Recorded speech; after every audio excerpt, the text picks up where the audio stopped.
During the evening, we will hear a series of artists connected to our academy.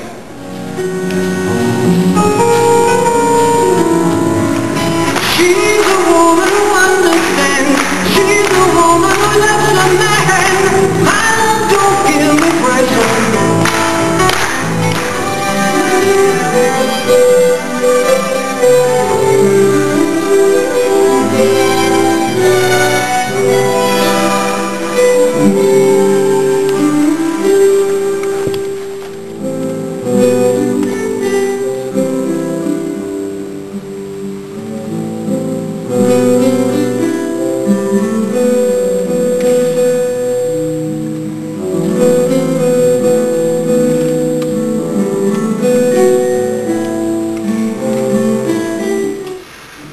The young man who entered EMI recording studios, today known as Abbey Road Recording Studios.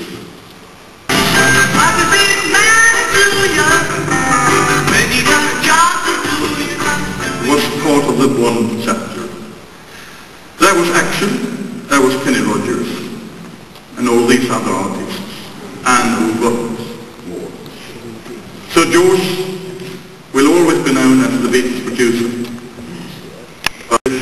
This is the first time in Scandinavia and definitely the first time in Sweden and Lund. He's here tonight to give the big hand to Sir George Martin.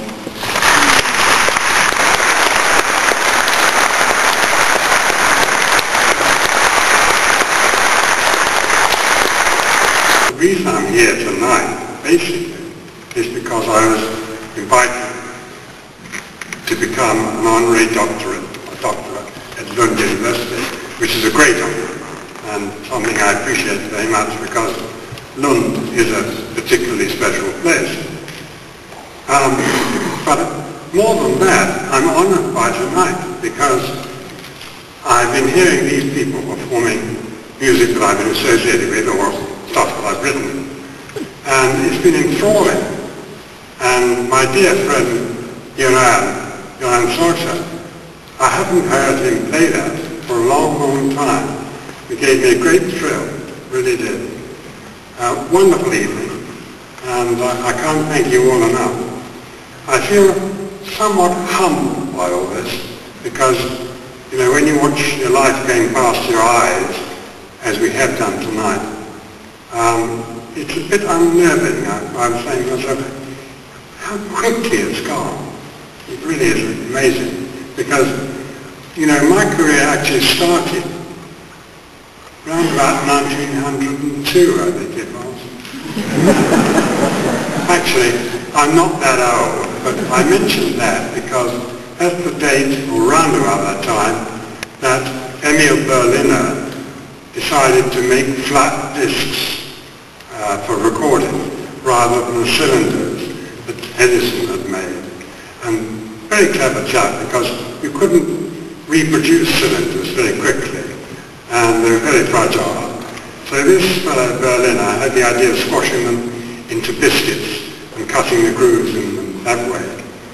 And as a result, he founded the record industry, really. He also had the good sense to realize that he needed popular musicians to plug his new product. So he got to know Caruso, he got to know Dame Nellie Melba, and he managed to persuade them to have their voices recorded by him. And those records that were issued in the early 1900s became enormous successes. They made him a multi-millionaire, and also Caruso and Melba benefited from it too. But not many people realized just how crude those recordings were, but they still made very good sound. If you were Caruso making that record, you'd be standing in the room with a giant horn facing you, a funnel really, and you were singing to that funnel. And if you're being accompanied by a piano, it would be somewhere behind you, because the only way you could balance the voice and any other instrument was by gauging the distance from you to the horn. And at the other end of the horn, there would be this pipe going down to a diaphragm, around about 10 centimeters across, I suppose, maybe a bit more. And this diaphragm vibrated from the voice, and it was connected by little levers to a tiny needle that waggled from side to side. The needle was V-shaped, and while it was doing that, the wax disc under it was rotating, and the needle would move gradually into the corn, into the center, so he was forming a spiral groove. Well, that's pretty elementary, but the astonishing thing is that when those wax recordings were pressed, and you put another little needle in its place, and again, without any electricity, you would hear Caruso singing.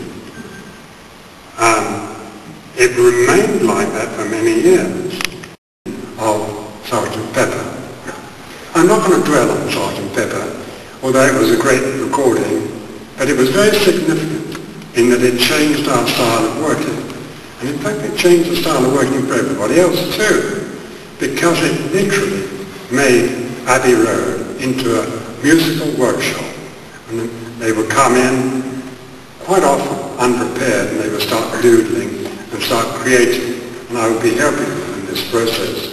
I was there if they needed any keyboard, I was there to suggest changes of key and so on.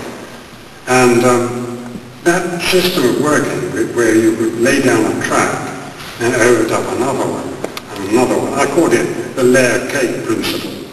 By the time we came 4 years later to Sgt. Pepper, we'd already been creating more and more great stuff in Rubber Soul and in Revolver, a gradual evolution.